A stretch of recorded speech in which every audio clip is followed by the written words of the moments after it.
Caleb Mercer thought his dog had dragged home another dead raccoon.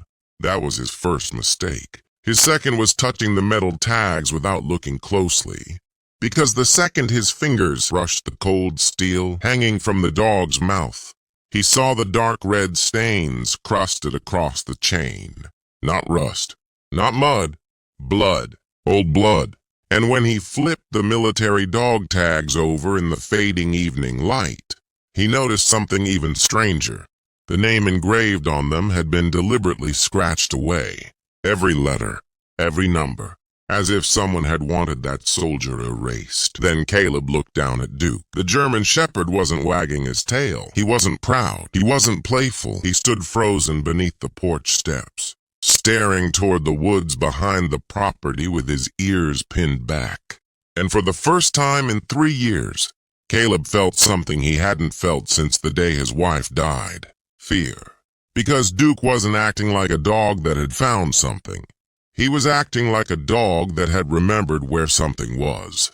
And 20 seconds later, Caleb discovered there were more, much more. The town of Pine Hollow sat deep in the mountains of western Pennsylvania. Most people drove through without noticing it.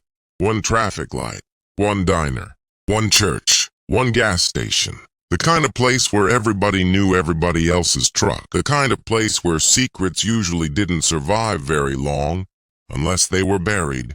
Caleb Mercer had lived there his entire life. At 47 years old, he ran a small auto repair shop on the edge of town called Mercer's Garage. Business was steady, nothing exciting. Oil changes, brake jobs, dead batteries, the occasional transmission rebuild. The work kept his hands busy. And busy hands were important, especially after losing Hannah. 3 years earlier, a drunk driver had crossed the center line during a thunderstorm and ended her life. Less than 5 miles from home.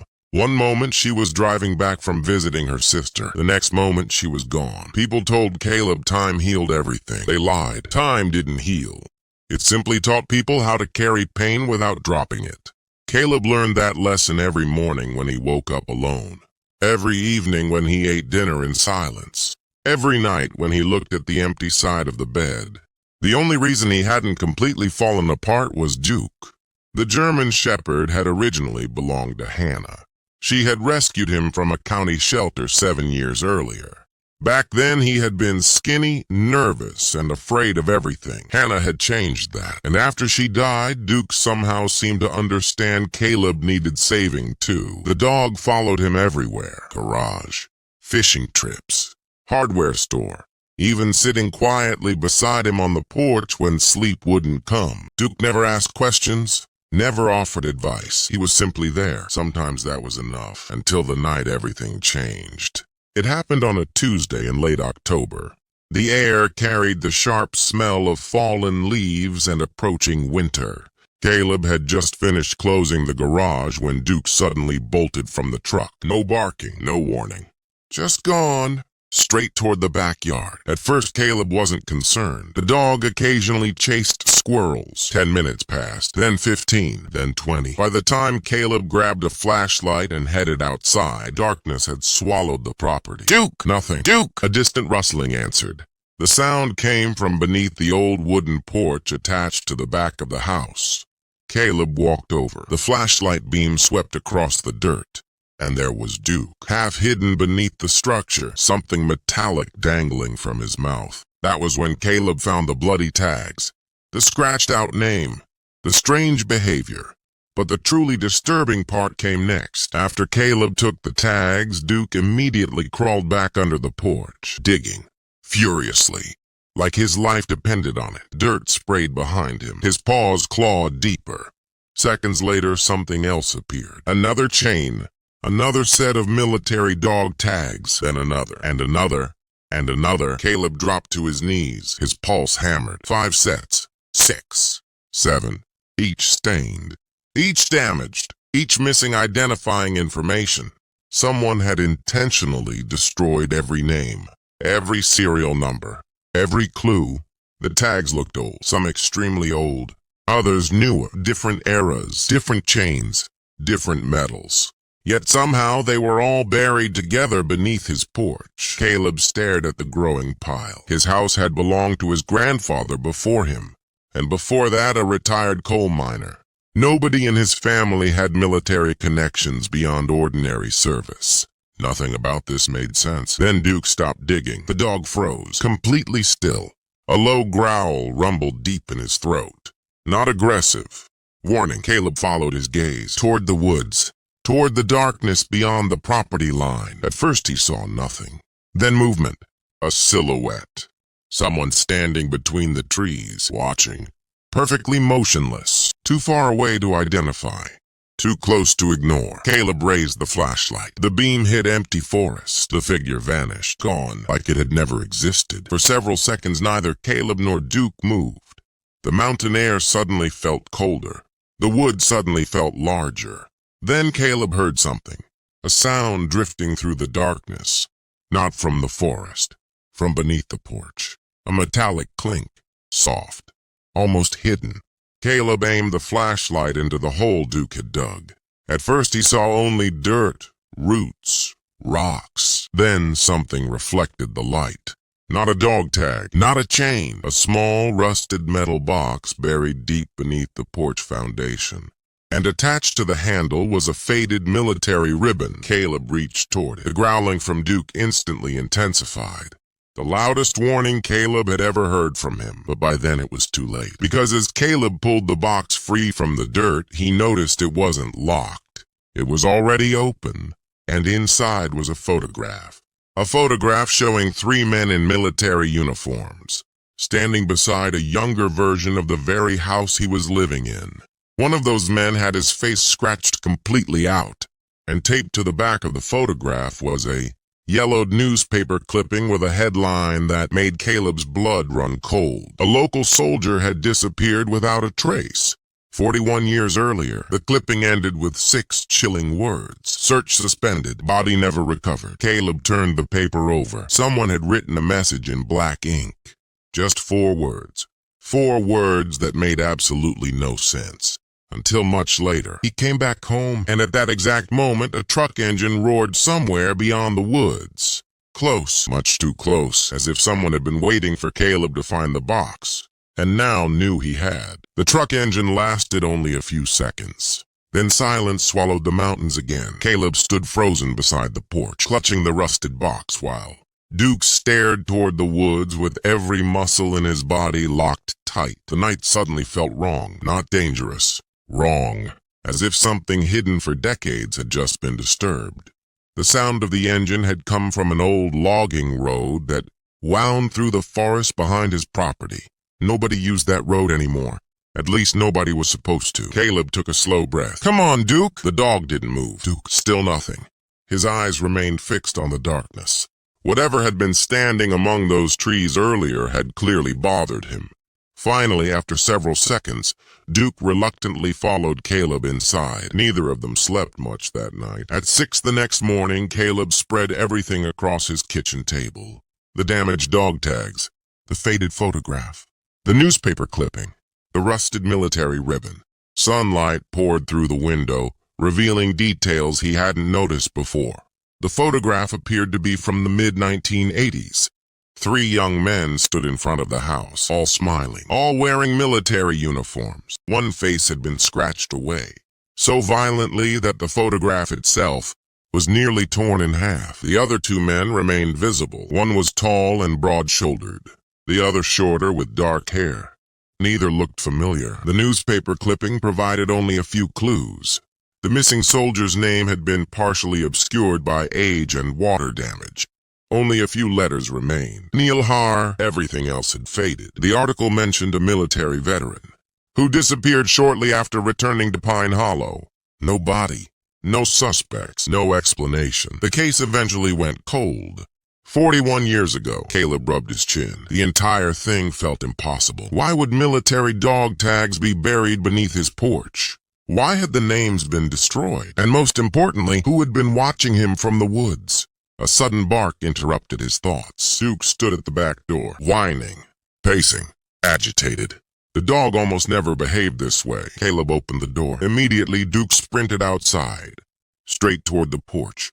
Again, the same spot, the same hole, the same obsession. Within seconds, he began digging, harder than before, deeper. Caleb watched uneasily. "Duke, enough!" The dog ignored him. "Duke!" Nothing. It was as if the animal had become fixated on uncovering something hidden underground. Then Caleb noticed blood. Fresh blood on Duke's paw. The dog had dug so aggressively he'd ripped part of a nail, yet he kept going, desperate, determined, almost frantic. Eventually, Caleb physically pulled him away. The dog resisted, not aggressively, but stubbornly, like he knew something important remained buried there. That bothered Caleb more than anything, because Duke wasn't a stubborn dog. He listened, always, except now. By noon, word had somehow spread through town. That wasn't surprising. Nothing stayed secret in Pine Hollow, especially unusual things. By lunchtime, Caleb found himself sitting inside the Hollow Creek diner explaining the story to Sheriff Wade Grayson. The sheriff was 63 years old and looked exactly like someone named Wade Grayson should look. Gray mustache, weathered face, slow, deliberate voice. He had known Caleb since childhood. When Caleb finished explaining everything, Wade leaned back in the booth. "You're telling me a dog found 7 bloody military tags buried under your porch?" "That's exactly what I'm telling you. And somebody was watching from the woods." "I know what I saw," Wade sighed. "You know how that sounds?" Caleb nodded. "Yeah." The sheriff studied the photograph. His expression gradually changed. "Hold on. What?" "I know this house." Caleb frowned. "What do you mean?" Wade tapped the image. "This photograph was taken before your grandfather bought the property." "You sure?" "Positive." The sheriff's eyes narrowed. "And I think I know one of these men." The room suddenly felt quieter. "Who?" Wade stared at the photo for several seconds. "Tommy Beck." Caleb recognized the name immediately. Everyone in Pine Hollow knew Tommy Beck, or had. Tommy had died nearly 15 years earlier. Heart attack. Retired miner. Local resident. Nothing remarkable, except now he appeared in a mysterious photograph connected to missing soldiers. "Which one is Tommy?" Caleb asked. "The tall one." Caleb looked again. The broad-shouldered soldier. Smiling. "Young. Alive." Wade continued. "The weird part is Tommy never served in the military." "What?" "At least not officially." The sheriff's voice had become noticeably more serious. "And now that I think about it, there were always rumors." "What kind of rumors?" Wade hesitated. The hesitation itself felt significant. "Back in the 80s, a veteran disappeared around here." Caleb felt his stomach tighten. "The newspaper clipping." Wade nodded. "Yeah. You remember it?" "Everybody remembers it." The sheriff looked toward the diner window. "Because right before he vanished, he told several people someone was following him."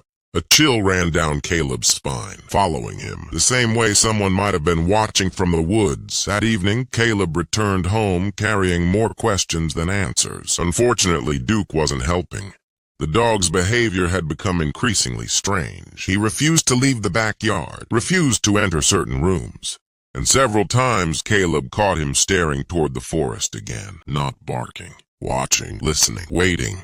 Hours passed. The sun disappeared. Darkness returned. Around 10 o'clock, Caleb heard scratching at the back door. He looked up from the living room couch. Duke stood outside, covered in dirt. Again, Caleb frowned. The dog had been inside minutes earlier. How had he gotten out? Then he remembered. The old basement hatch?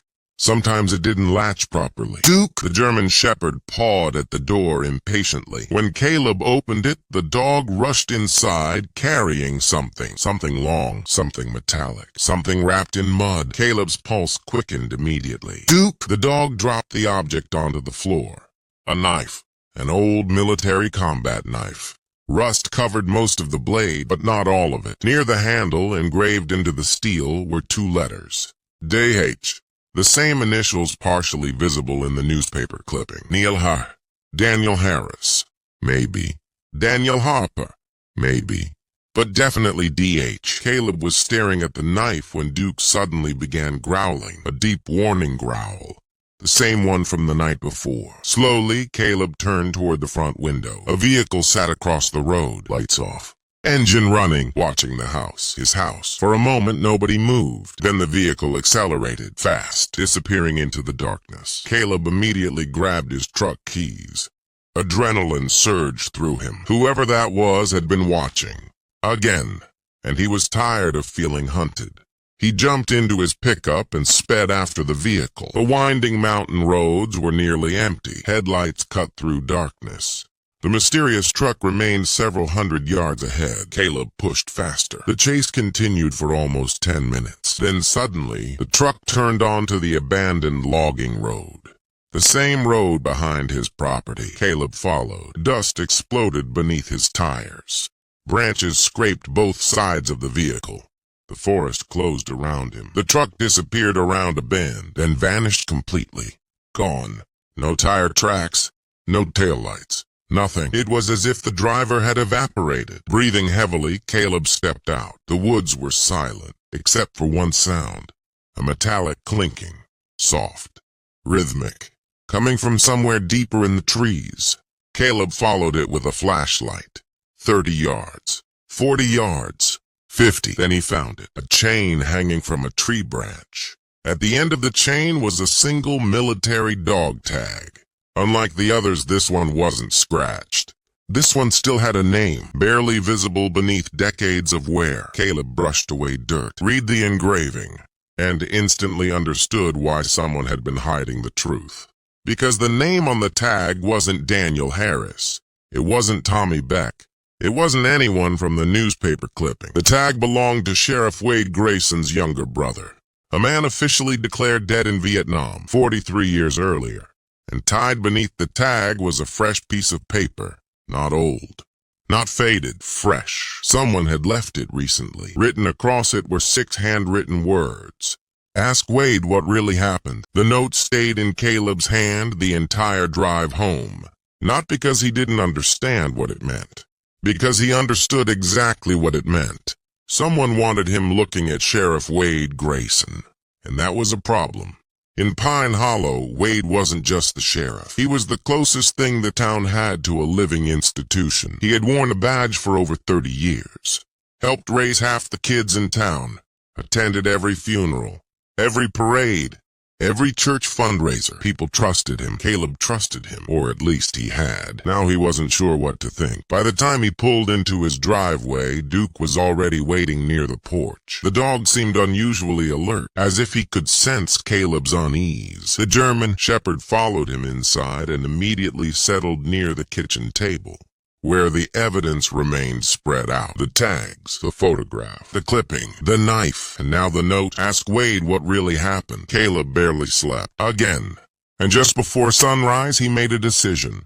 He wasn't going to accuse Wade of anything. Not yet, but he was going to start asking questions. The first person he visited was Evelyn Price. At 82 years old, Evelyn had lived in Pine Hollow longer than almost anyone. If something happened in town during the last 50 years, there was a good chance Evelyn remembered it. Her small farmhouse sat on a ridge overlooking the valley. She welcomed Caleb inside with coffee and homemade biscuits. After listening carefully, she stared at the photograph for a long time. Then her expression changed. Not fear. Recognition. I know this picture. Caleb sat forward. You do? Yes. Her voice grew quieter. Because I took it. For several seconds, Caleb simply stared. You took it? Evelyn nodded. Summer of 1985. What were they doing at my house? That wasn't your house then. Who lived there? A pause.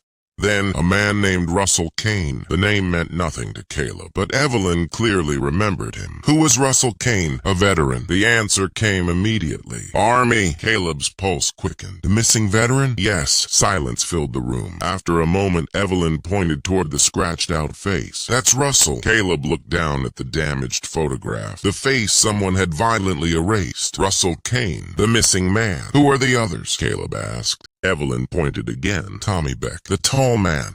Then the second soldier. I don't know him. You've never seen him. No, she frowned. At least not before that day. Caleb leaned closer. What happened after the picture? Evelyn's eyes drifted toward the window, far away, like she was looking through time. Russell changed. Changed how? He became scared. The answer came quickly. Scared of what? He wouldn't say. Her voice lowered. But I remember one thing. What? He kept telling people somebody was following him. The same story again. The exact same story. Following him. Watching him. Just like Caleb. By afternoon, Caleb had gathered more information than he'd expected. Unfortunately, none of it fit together. The more he learned, the less sense everything made. Then another clue appeared. Pure accident. At the garage, a customer brought in an old pickup needing brake repairs. While waiting, the man noticed the photograph lying on Caleb's workbench. Immediately, he froze. "Where'd you get that?" Caleb looked up. "You know them?" The man nodded slowly. His name was Larry Owens, retired truck driver, lifelong resident. "Not all of them." He pointed toward Tommy Beck. "That's Tommy." Then toward Russell Kane. "I remember him too." Finally, he pointed toward the unidentified soldier. And suddenly his face drained of color. "That's impossible." "What is?" Larry stared at the photograph. "That guy. What about him?" "He's dead." Caleb's stomach tightened. "How do you know?" "Because I buried him." The garage suddenly felt very quiet. "What?" Larry swallowed hard. "About 40 years ago." Caleb stepped closer. "What are you talking about?" Larry looked genuinely shaken. "As a volunteer firefighter, I helped recover a vehicle after it went over a cliff outside town." His finger remained on the unknown soldier. That was the driver. For several seconds, Caleb couldn't speak.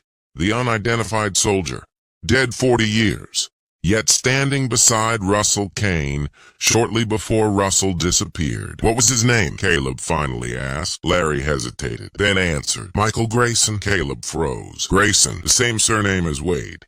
The same surname on the dog tag found hanging in the woods. Wade's brother. Officially killed in Vietnam, except apparently not, because according to Larry Owens, Michael Grayson died in Pennsylvania years later, and nobody had ever mentioned that. That night, Caleb finally confronted Wade. The sheriff arrived at Mercer's garage shortly after sunset. He looked tired, older than usual, as if carrying invisible weight. Caleb didn't waste time. He placed the photograph on the desk, then the dog tag, then the note. Wade stared at them silently. The color slowly disappeared from his face. "Where did you get these?" "You tell me." For nearly 10 seconds, neither man spoke. Then Wade sighed heavily, the kind of sigh that comes from decades of exhaustion. "You should stop digging." Caleb's eyes narrowed. "That's not an answer. It's the best answer you're going to get." "No." Caleb shook his head. "People are watching my house." Still silence. "My dog keeps finding evidence." Silence. "A veteran disappeared." Silence. Finally, Caleb slammed his hand onto the desk. "What happened?" Wade closed his eyes. For a moment, he looked less like a sheriff and more like an old man haunted by memories. Then he spoke very quietly. "My brother didn't die in Vietnam." The words hung in the room, heavy, unavoidable. Caleb felt his pulse accelerate. "What?" "He came home." Wade stared at the photograph. "He survived." The exact phrase from the newspaper clipping flashed through Caleb's mind. "He came back home." "He came back?" "Yes." "Then why tell everyone he died?" Wade looked away, and that's when Caleb noticed something shocking. The sheriff's hands were trembling. "I didn't tell anyone." "Then who did?" Another pause. Then Wade answered. "The military." Caleb blinked. "What?" "They declared him dead." "Why?" "I don't know." The answer sounded honest, and that made it even more unsettling. For the next hour, Wade revealed pieces of a story nobody had heard before. Michael Grayson returned from Vietnam alive, confused, traumatized, secretive. He rarely spoke about what happened overseas, but according to Wade, Michael became obsessed with one thing: finding someone, a fellow soldier, a man named Russell Kane. The same missing veteran from the newspaper clipping. Apparently, the two men had served together, and whatever happened overseas connected them forever. Then, years later, both men ended up living in Pine Hollow, the same town, the same mountains, the same house, and shortly afterward, one disappeared. One supposedly died, and the truth vanished with them. "You're still leaving things out," Caleb said. Wade didn't argue, because he knew it was true. "There are things I can't prove." "Try." The sheriff hesitated and slowly opened his wallet. From a hidden compartment, he removed an old photograph. A different photograph. Older. Faded. 3 soldiers. Not 2. 3. Michael Grayson, Russell Kane, and a third man Caleb had never seen before. The moment Wade placed the photo on the desk, Caleb noticed something. The third soldier's face had also been scratched out.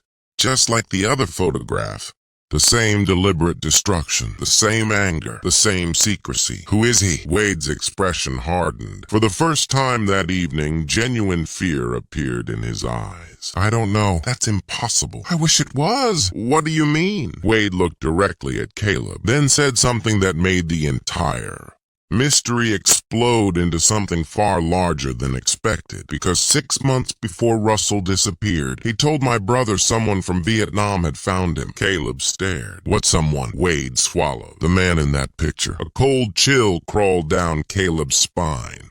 The scratched-out soldier. The unknown man. The ghost inside every piece of evidence. Not supernatural. Not dead. Real. Hidden. Missing. And apparently dangerous. Then Wade said something even worse. The problem is, he looked toward the garage windows. That man was officially reported dead decades earlier. Caleb drove home after midnight, his head pounded. Nothing fit, nothing. Michael Grayson was alive after Vietnam. Russell Kane disappeared. An unidentified soldier appeared in multiple photographs. Somebody erased names from military tags. Somebody watched Caleb's property. And now a supposedly dead soldier might have survived for decades. The deeper Caleb dug, the stranger everything became. But waiting at home was the biggest shock yet. The moment he pulled into the driveway, he saw flashing lights. 3 police vehicles, neighbors gathered outside, and Duke.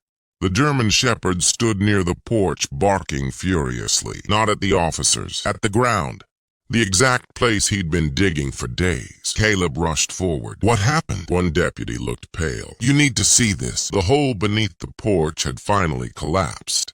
And hidden beneath decades of dirt was something no one expected.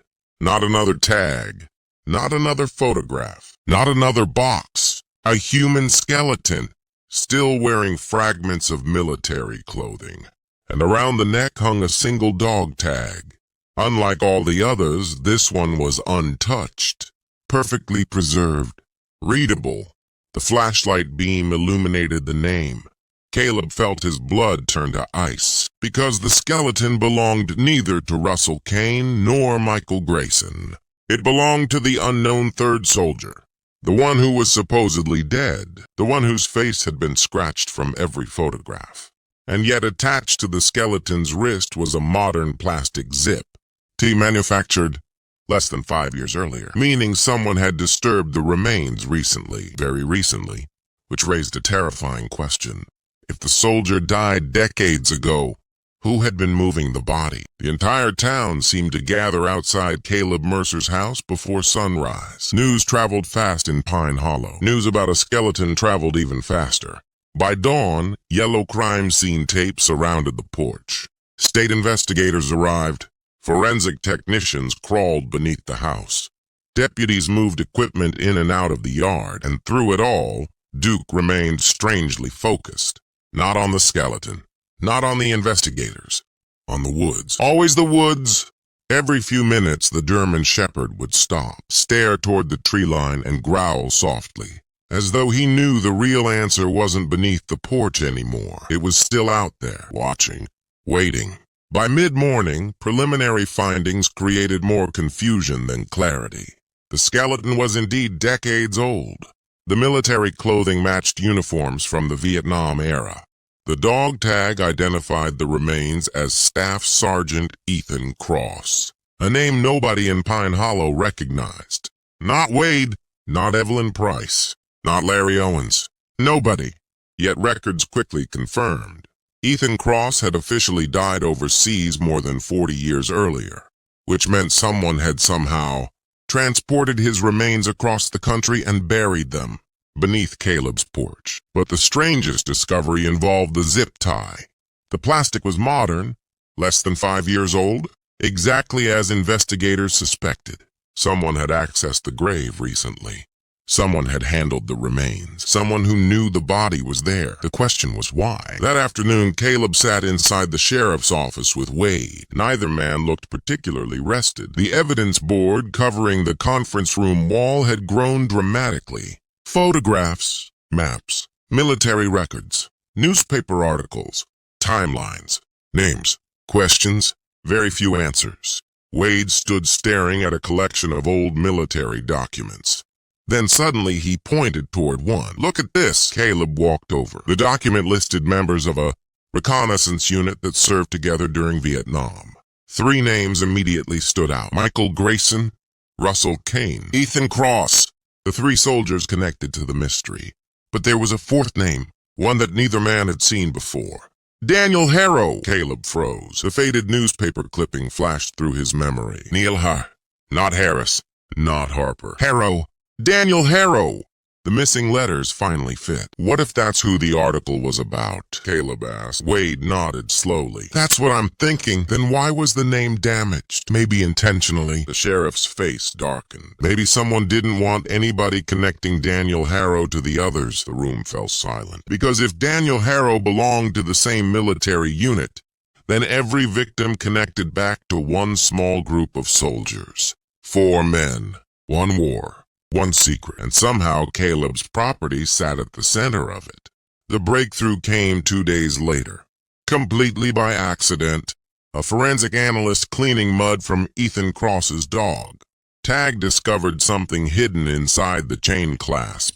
A tiny folded strip of waterproof paper.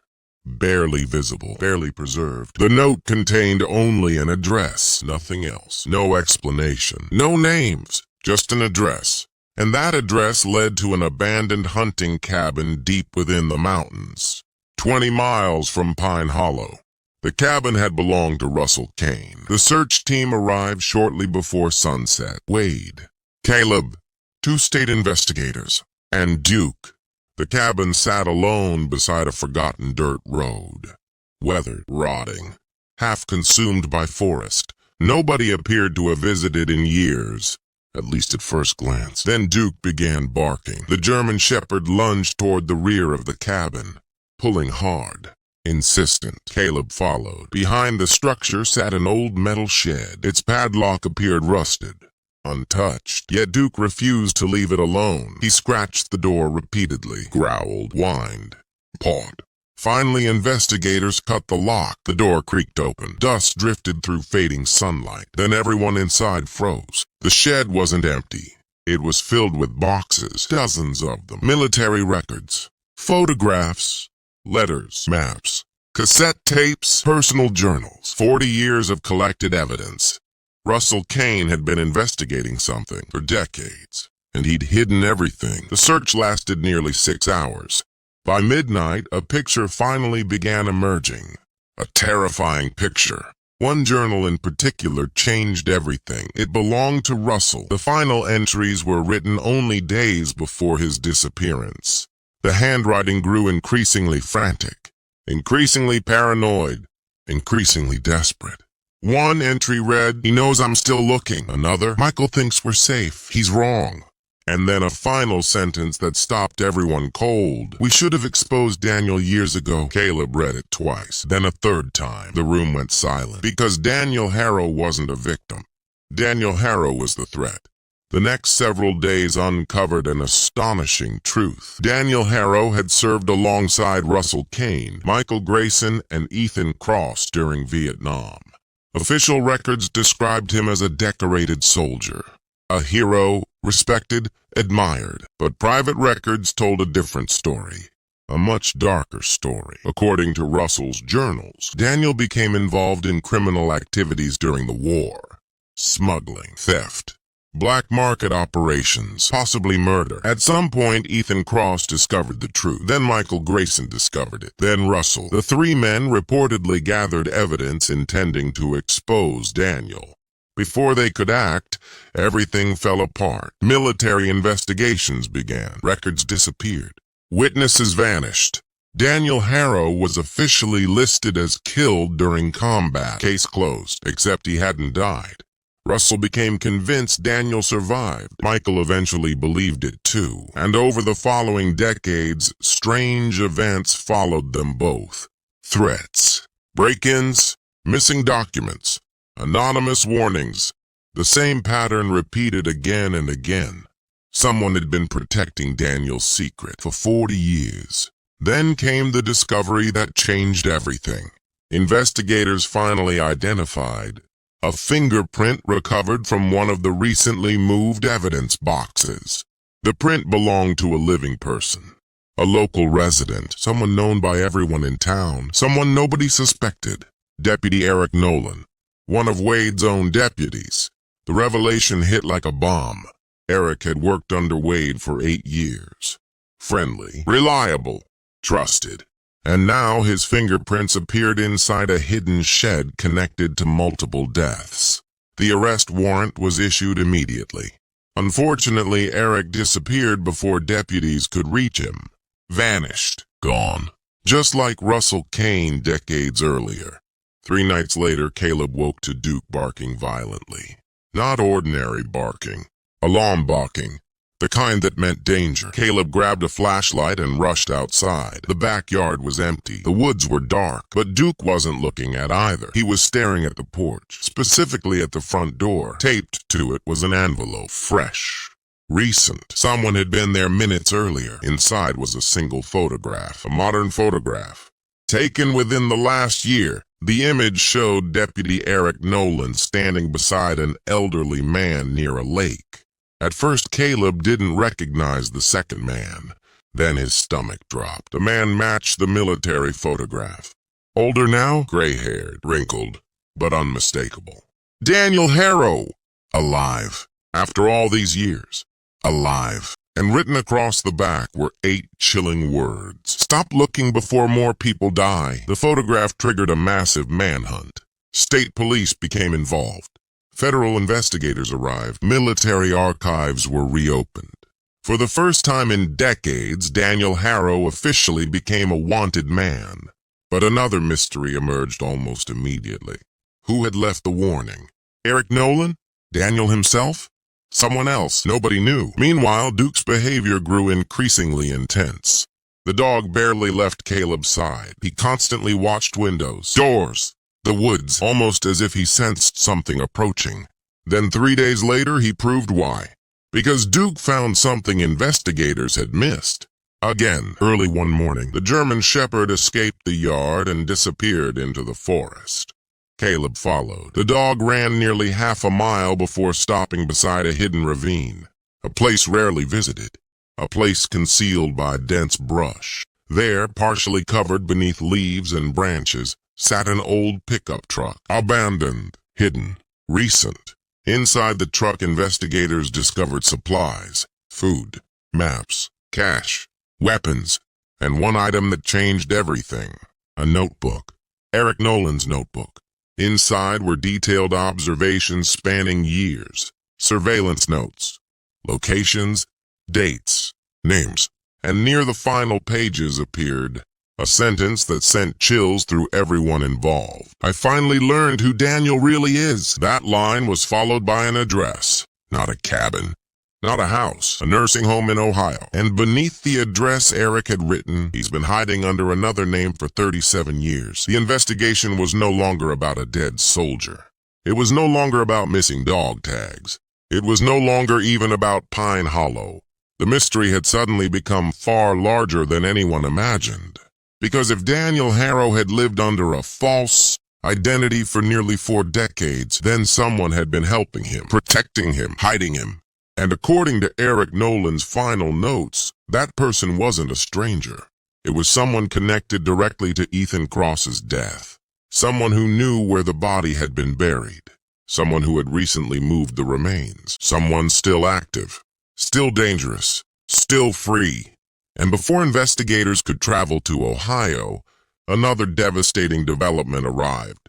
A state trooper called Wade late that night. The nursing home address was real. The alias was real. The records were real. But there was one problem. The man living there under the false identity had checked out 2 weeks earlier, and security footage showed him leaving with another man, a younger man, a man investigators immediately recognized. Deputy Eric Nolan, the same deputy now missing. The same deputy tied to the hidden evidence. The same deputy connected to Daniel Harrow, which meant one terrifying possibility suddenly became unavoidable. Eric Nolan wasn't hunting Daniel Harrow, he was helping him, and nobody knew where either man had gone. For nearly 42 years, the mystery had survived because everyone investigating it asked the wrong question. They asked who killed Ethan Cross. They asked what happened to Russell Kane. They asked why Michael Grayson vanished from official records. They asked where Daniel Harrow had been hiding, but nobody asked the one question that connected everything. Why were the dog tags buried beneath Caleb Mercer's porch? The answer would finally unravel every lie. And it would happen because of a dog who refused to let the truth stay buried. 3 days after the Ohio lead collapsed, Pine Hollow felt like a town holding its breath. Federal investigators flooded the area. State police monitored highways. News crews circled the story. Yet Daniel Harrow and Eric Nolan remained missing. No sightings. No arrests. Nothing. Caleb spent most evenings sitting on his porch with Duke. The same porch where everything had begun. The same porch where the tags had surfaced. The same porch where a skeleton had been found. Looking back, Caleb realized something strange. Duke hadn't started digging randomly. He'd focused on one exact location, one exact patch of ground, as though something had drawn him there. That detail kept bothering him, because Duke wasn't trained as a detection dog. He was intelligent but not magical. There had to be a reason, a real reason. Then one evening, Caleb noticed something he had overlooked from the beginning. A faded scratch mark beneath the porch beam.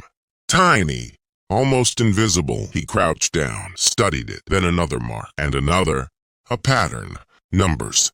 Someone had carved numbers into the wood decades earlier. Most were weathered beyond recognition, but a few remained visible. Caleb immediately photographed them and sent the images to investigators. Within hours they had an answer. The numbers matched military evidence catalog records. Not names, evidence numbers. Someone had used the porch as a hidden cache, a storage location. The dog tags weren't trophies, they were evidence. The breakthrough arrived the next morning. An elderly military archivist working with federal investigators identified the catalog numbers. Every number corresponded to evidence collected during an unauthorized military investigation in Vietnam. An investigation involving smuggling operations, missing weapons, missing money, and several suspicious deaths. The lead suspect? Daniel Harrow. Suddenly everything made sense. Ethan Cross had collected evidence. Michael Grayson had collected evidence. Russell Kane had collected evidence. They hadn't been victims at first. They'd been whistleblowers, men trying to expose Daniel. The dog tags represented proof. Proof that specific soldiers had participated in gathering evidence against him. Proof someone desperately wanted hidden. Proof worth killing for. That afternoon, another bombshell emerged. Investigators finally cracked Eric Nolan's notebook. One page contained coordinates hidden inside a series of maintenance records. The coordinates pointed to an abandoned hunting lodge, 70 miles north of Pine Hollow. Search teams mobilized immediately. Helicopters, state police, federal agents, everyone, because they believed Daniel Harrow was there. This time they were right, mostly. The lodge sat beside a remote lake surrounded by dense forest. Snow had begun falling when the tactical teams arrived. The building appeared deserted, silent, still. Then agents entered. Inside, they found signs of recent occupancy. Food, blankets, medical supplies, documents. But no Daniel. No Eric. They had left only hours earlier. However, investigators discovered something else. A locked trunk hidden beneath loose floorboards. Inside were dozens of old cassette recordings. Recorded conversations, confessions, testimony, evidence. The voices belonged to Ethan Cross, Michael Grayson, Russell Kane, and Daniel Harrow. The recordings revealed the truth investigators had chased for decades. During Vietnam, Daniel Harrow had organized a lucrative smuggling operation involving stolen military equipment. When Ethan discovered it, Daniel threatened him. When Michael discovered it, Daniel threatened him too. Eventually, all three men secretly gathered evidence. They planned to expose him. Before they could act, Daniel disappeared. Officially dead, unofficially alive, protected by corruption and bureaucratic failures. But the recordings exposed something even more shocking. Daniel never killed Ethan Cross. Someone else did. The answer emerged from the final tape.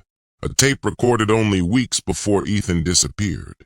The voice speaking wasn't Daniel's, it wasn't Russell's, it wasn't Michael's. It belonged to another soldier, a man nobody had considered.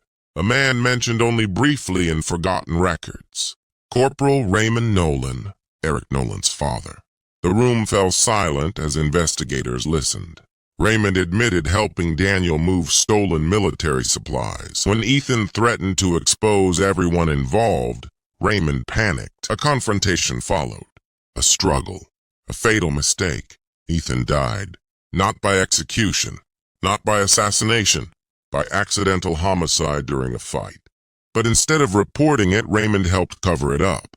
Then Daniel used that secret for decades, controlling him, manipulating him, ensuring silence. The cycle passed from father to son.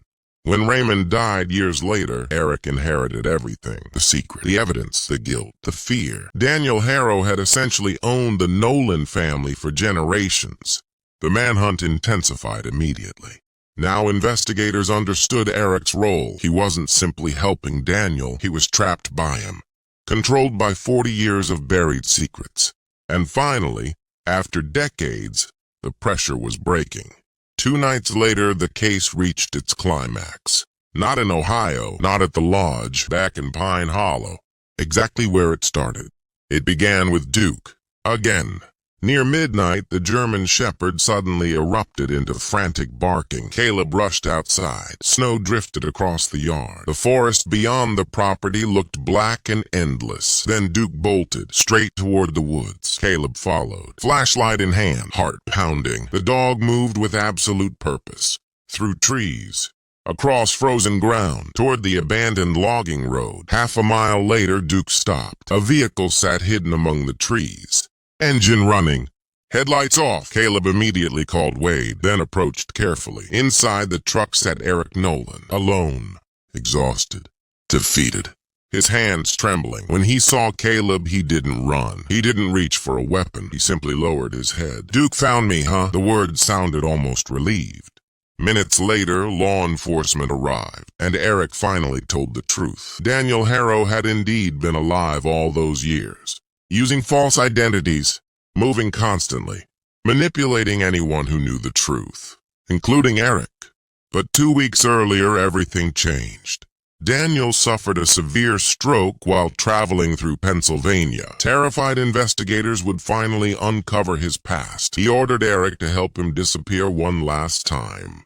Eric agreed. At first, then he discovered the recordings, the confessions, the complete truth, including his father's involvement. The realization shattered him. For 40 years, his family had protected a lie. For 40 years, innocent people suffered.